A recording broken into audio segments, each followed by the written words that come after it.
এবং যেহেতু আমাদের পোর্ট ক্যাপাসিটি লিমিটেড, আমাদের পোর্ট ক্যাপাসিটি কিন্তু শুনে মনে হয় যে আমরা 6 গুণ করে ফেলবো, বাট সেই 6 গুণ করার পরেও আমরা ভিয়েতনামের ধারের কাছেও যাব না। ভিয়েতনামে টোটাল 44 পোর্টস, আমাদের এখানে হবে হচ্ছে গিয়ে 5টা বা 6টা port, right?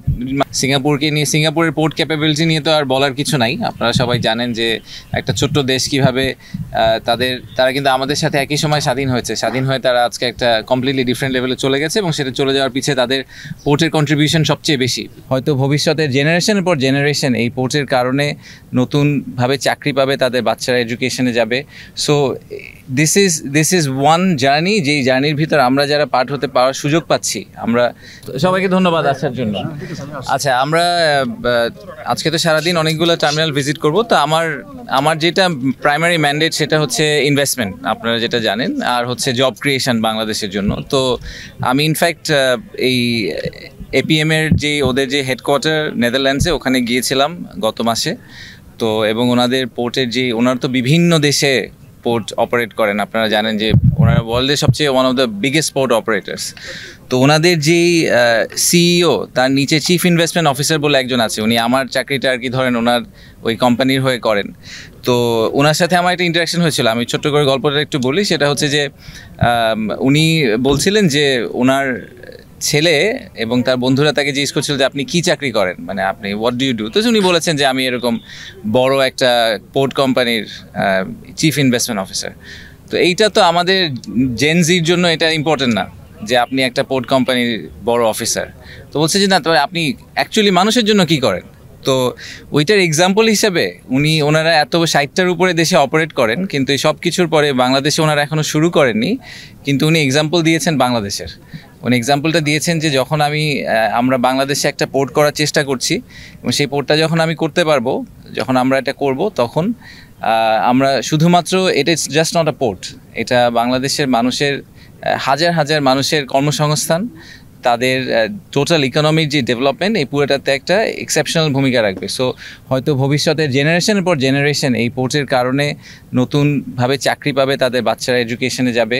So this is one journey, যেই জার্নির ভিতর আমরা যারা পার্ট হতে পাওয়ার সুযোগ পাচ্ছি, আমরা we are becoming part of history.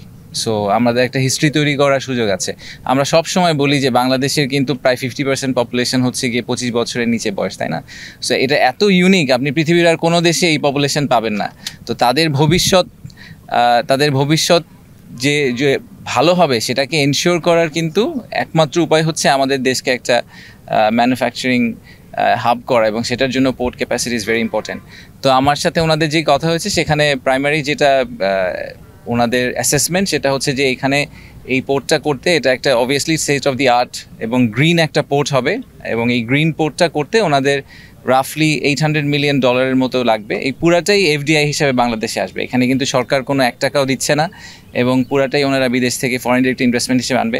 Context হিসেবে বলি, আপনারা জানেন যে বাংলাদেশের এফডিআই নাম্বারটা কিন্তু খুবই ছোট।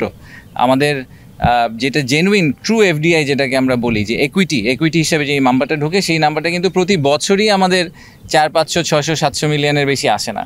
তো এই একটা প্রজেক্টে যদি আমাদের $800 মিলিয়ন এফডিআই আসে এবং এপিএমের মতো একটা ভালো কোম্পানি থাকে, সেটা আমাদের দেশের ইকোনমির জন্য এবং ওভারঅল আমাদের ফাইন্যান্সিয়াল হেলথের জন্য is very very crucial.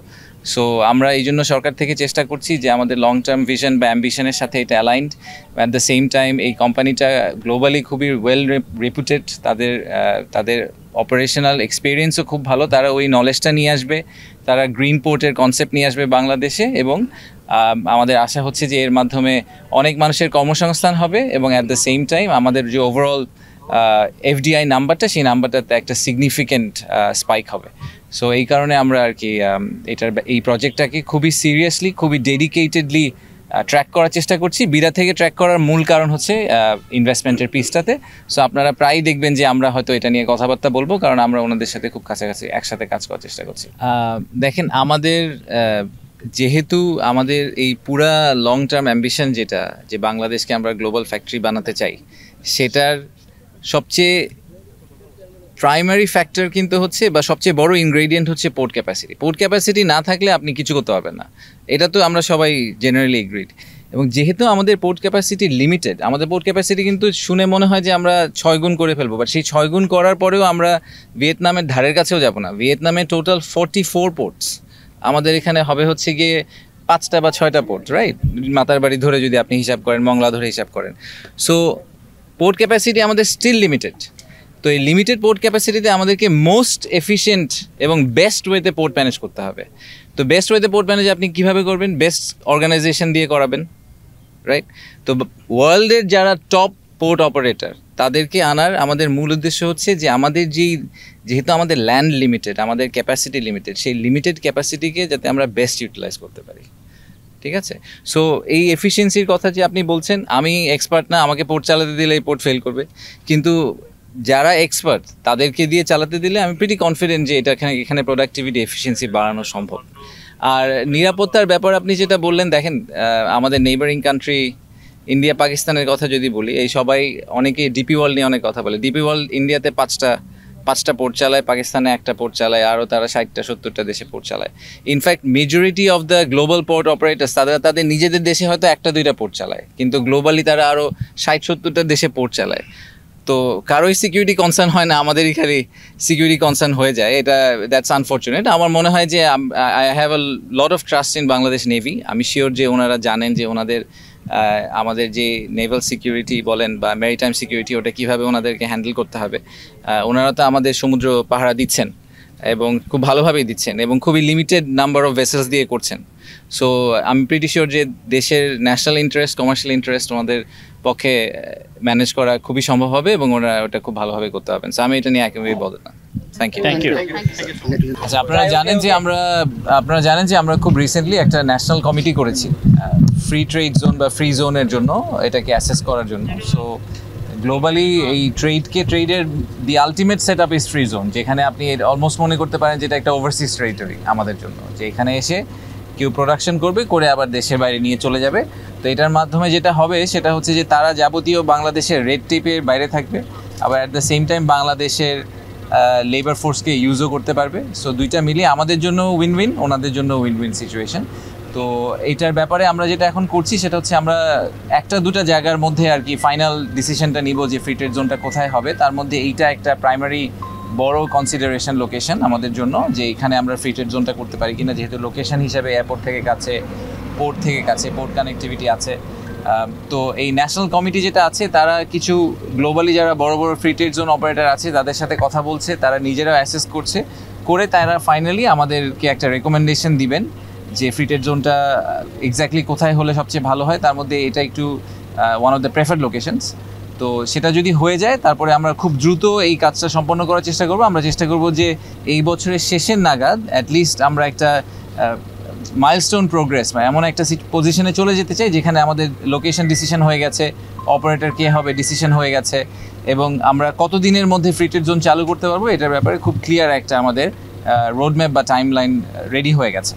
So সেটাই হচ্ছে আমাদের টার্গেট, এবং যদি ফ্রি ট্রেড জোন আমরা আসলে করতে পারি তাহলে this will be a game changer for Bangladesh, absolutely a game changer. So we are really looking forward to it. Thank you. FDI এর যে ব্যাপারটা, আবারও আমরা এফডিআইতে একটু ফেরত আসি। এখানে আপনারা দেখেছেন যে আমরা ওয়ার্ল্ড ব্যাংকের ফান্ডিংয়ে কিছু কাজ করছি, সরকার থেকে কিছু ফাইন্যান্সিং হচ্ছে, যেটা ব্রেক ওয়াটার হবে সেটা ওয়ার্ল্ড ব্যাংকের ফান্ডিংয়ে হবে। আর সেই সাথে এডিবি আমাদের সাথে কাজ করছে অ্যাডভাইজার হিসেবে, তাদের সাথে আমরা কাজ করছি। বাট সবচেয়ে ইম্পর্টেন্ট ব্যাপার, আমরা আবারও যদি এফডিআইতে ফেরত আসি, যে এখানে যেই দুটি পোর্ট অপারেটরের কথা বলা হচ্ছে, পিএসএ সিঙ্গাপুর, যারা সিঙ্গাপুরকে নিয়ে, সিঙ্গাপুরের পোর্ট ক্যাপাবিলিটি নিয়ে তো আর বলার কিছু নাই। আপনারা সবাই জানেন যে একটা ছোট্ট দেশ কীভাবে তারা কিন্তু আমাদের সাথে একই সময় স্বাধীন হয়ে তারা আজকে একটা কমপ্লিটলি ডিফারেন্ট লেভেলে চলে গেছে, এবং সেটা চলে যাওয়ার পিছিয়ে তাদের পোর্টের কন্ট্রিবিউশন সবচেয়ে বেশি। তারা তো একটা ট্রেডিং হাব হিসেবে পরিণত হয়েছে। সো পিএসএর খুবই ভালো এক্সপিরিয়েন্স, তারা ওই এক্সপিরিয়েন্সটা নিয়ে আসবে, আমাদের সাথে বেস্ট প্র্যাকটিসগুলো নিয়ে আসবে, এবং আমরা এস্টিমেট করছি যে পিএসএ এবং ডিপি ওয়ার্ল্ড রাফলি $1 বিলিয়ন করে এই প্রজেক্টে ইনভেস্ট করবেন। সো 1 বিলিয়ন করলে প্রথম দুইটা সিটি 1 সিটি 2তেই আমরা প্রায় $2 বিলিয়ন মতো একটা ফরেন ডিরেক্ট ইনভেস্টমেন্টের চেহারা দেখতে পাবো। অবভিয়াসলি এটা কিন্তু ওভার টাইম হবে। সো আমরা যদি মনে করি যে 2026 সালে হঠাৎ করে $10 বিলিয়ন ইনভেস্ট, এভাবে হয় না জিনিসটা, যে একটু গ্র্যাজুয়ালি আসবে। সো ওনাদের কনস্ট্রাকশন পিরিয়ডের মধ্যে ওনারা গ্র্যাজুয়ালি ইনভেস্ট করতে থাকবেন, এবং আমরা আশা করছি যে 2030-এর দিকে আমরা এই পোর্টগুলোকে চালু করতে পারবো।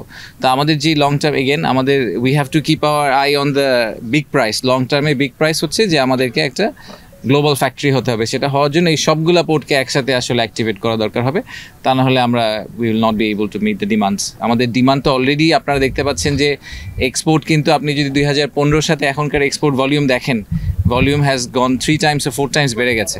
তো নিজেদের আমাদের ক্যাপটিভ ডিমান্ডই আমরা এখন কেটার করতে পারছি না, সেটা 2035 নাগাদ যে কোথায় গিয়ে ঠেকবে সেটাও আমরা জানি না। সো সেই হিসাবে আমাদের ডেফিনেটলি মনে হয় যে এই প্রজেক্টটা ইজ এ মাস্টার প্রজেক্ট। এটা আমাদের জন্য সবচেয়ে বড়, মানে চট্টগ্রাম এলাকার টার্মিনাল যে কটা প্রজেক্ট হচ্ছে তার মধ্যে এটাই সবচেয়ে বড়, সেটা আমাদের ফ্ল্যাগশিপ প্রজেক্ট। এবং এটা যখন হয়ে যাবে তখন এই এলাকার চেহারা আমরা আশা করছি কমপ্লিটলি চেঞ্জ হয়ে যাবে।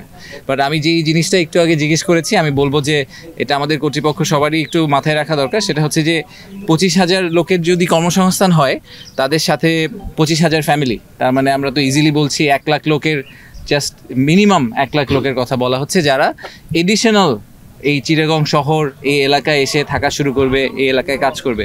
তো তাদের বাসস্থান, তাদের চিকিৎসা, তাদের যাতায়াতের ব্যবস্থা এবং তাদের যে শিক্ষা, তাদের ফ্যামিলির এডুকেশনের যে পার্টটা, এই প্ল্যানিংটাও আমাদেরকে আসলে হয়তো পুরো ওভারঅল পিকচারের মধ্যে নিয়ে আসা উচিত এবং সিটি কর্পোরেশনের সাথে কাজ করে একসাথে একটু চিন্তা করা উচিত যে এই যে এমপ্লয়মেন্টের একটা সার্জ হবে যদি এই সবগুলো প্রজেক্ট একসাথে দাঁড়িয়ে যায়, হঠাৎ করে বেশ কিছু হাজার হাজার মানুষ এডিশনাল চিটাগংয়ে এসে যোগ হবে কাজ করার জন্য। তো তাদেরকে আমরা আসলে অ্যাকোমোডেট চিটাগংয়ে কীভাবে করবো, তো সেইটা একটা is a master project that we also need to keep in our mind.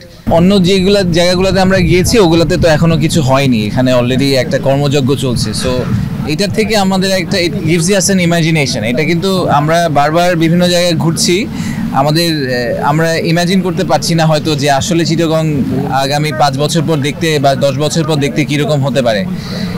একটা জিনিস একটু মাথায় রাখতে হবে যে এই বাংলাদেশের ফুল অ্যাম্বিশনটার মধ্যমণি হচ্ছে চট্টগ্রাম। হ্যাঁ, আমাদের যেটাকে আপনি মাস্টার প্ল্যান বলেন, অ্যাম্বিশন বলেন, যাই বলেন, আমরা বাংলাদেশকে যেখানে নিয়ে যাওয়ার কথা ইকোনমিক্যালি চিন্তা করছি, সেটার সবচেয়ে সেন্টার পিস হচ্ছে গিয়ে চট্টগ্রাম। এবং চট্টগ্রামের এই সেন্টার পিসটার একটা অংশ আমরা এখানে দেখতে পাচ্ছি।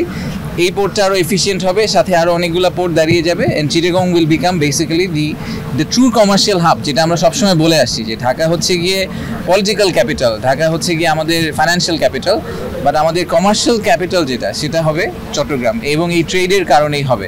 তো আমি আশা করছি যে এই কর্মযজ্ঞ আরও বাড়বে, আরও এফিসিয়েন্ট হবে। আমি একটু আগে আলাপ করছিলাম যে আমি ফর্চুনেটলি আমার একটা সুযোগ হয়েছিল গত মাসে দুবাইতে যে জেবেল আলী পোর্ট আছে, ওয়ার্ল্ডের one of the largest free trade zone, সেখানে যাওয়া। তো সেখানে এই ক্রেনগুলো এরকমই ক্রেন অপারেট করে, কিন্তু আরেকটু অ্যাডভান্স টেকনোলজি সেখানে। ইনফ্যাক্ট আমি দেখেছিলাম যে একজন ওনাদের এখন তো female workforce is also deeply into আপনার এই ইন্ডাস্ট্রিতে। তো ওখানে পোর্ট অপারেটর যারা ওনারা একটা কন্ট্রোল রুমে বসেন, ওটা আসলে এখানে না, ওই ক্রেন অপারেটররা বসেন ভিতরে একটা অফিস রুমে, ওখানে জয়স্টিকের মতো করে ওনারা। এবং ইনফ্যাক্ট আমার সাথে যা দেখা হয়েছিল উনি একজন ভদ্র মহিলা, তো উনি এই ক্রেন অপারেট করেন। তো ওখানে ওরকম একটা এসি রুমে বসে উনি এরকম কন্ট্রোল রুমের মতো করে বসে ক্রেনগুলো অপারেট করেন, ভেরি অ্যাডভান্স টেকনোলজি। এবং একটু আগে আমরা আলাপ করছিলাম যে এখানে আমরা 3টা বা 4টা পর্যন্ত রাখতে পারি কন্টেইনার, একটার উপরে একটা। ওখানে ওনারা জায়গা স্পেস সংকুলানের জন্য ওনারা এখন 16টা পর্যন্ত একটা টেকনোলজি, একটা স্ট্রাকচার দাঁড় করানোর চেষ্টা করছেন, যেখানে up to 16 containers can be put one over the other. So these are examples, যে এক্সাম্পলগুলোকে আমরা হয়তো ভবিষ্যতে অ্যাডাপ্ট করতে পারবো। আমাদের এখানে জব ক্রিয়েশন, যেটা আমাদের অ্যাবসলিউটলি মূল মন্ত্র, মানে টোটাল কত টাকা এফডিআই আসলো চিন্তা করার কোনো দরকার নেই। I think it's a secondary issue. Primary issue হচ্ছে যে আমরা কত নতুন জব ক্রিয়েট করতে পারলাম আমাদের দেশের মানুষের জন্য, স্পেশালি চিটাগংয়ের জন্য। সো আমাদের আশা হচ্ছে যে as we move very fast, কারণ এটা আসলে ইকোনমিক ডেভেলপমেন্ট সব গভর্নমেন্টেরই প্রাইমারি এজেন্ডা হওয়া উচিত বাংলাদেশে। তো এই ইকোনমিক ডেভেলপমেন্টের জন্য এই টার্মিনালগুলোকে আমরা যত বেটার, যত এফিশিয়েন্ট, যত ওয়ার্ল্ড ক্লাস করতে পারবো, তত আমাদের ওভারঅল ব্যবসা পরিস্থিতির জন্য অনেক বড় একটা কন্ট্রিবিউশন তারা করতে পারবে। তো এটাই আমার আর কিছু বলার নেই। আমরা তো একটা প্রেস কনফারেন্স করবো, আপনাদের প্রশ্ন উত্তরগুলো আমি ওখানে গিয়ে দিতে চাই। এই গরমের মধ্যে সবাইকে ঘামে ছড়ানো দরকার।